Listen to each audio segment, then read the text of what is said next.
This is going to be a video for how to do isometric drawings in GIMP. So you're going to go to the classroom. I have this isometric graph paper here. You're just going to save that image as, put it somewhere in your X drive, your PLTW X drive, or somewhere else.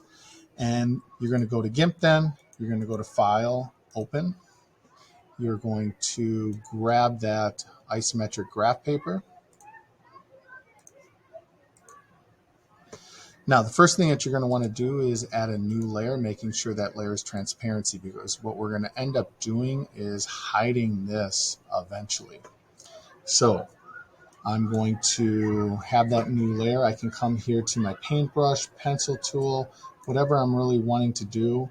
I'm going to go to my pencil tool. Here's a suggestion, depending on the art that you're trying to do, is to choose a brush or a pencil that it's extremely hard.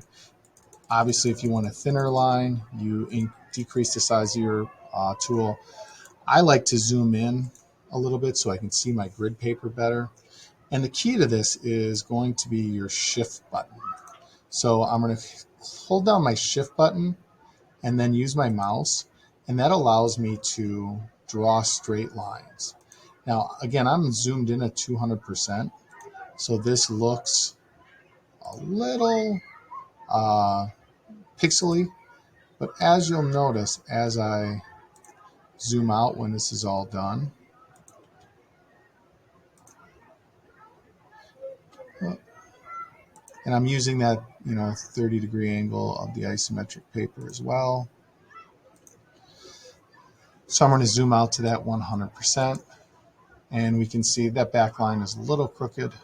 I can use my other painting tools, like my bucket fill, or depending on what kind of design I'm going for, to add on. And then I can take away that graph paper and put in a background or something along those lines to make that the technique that I like to. To show some examples of this that have been done in the past, you can see some images that students have created.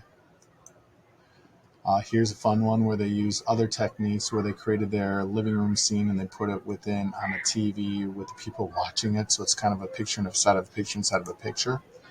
Here's one that has the paperboy drawing, and they put it on a TV with a TV stand. You can again see some other examples that students have used in the past. So again, you're just using the grid paper to come up with one portion of your artistic design. Like you can see here, they used it for this portal, and they drew and used other GIMP techniques that we've learned to create their own unique art piece.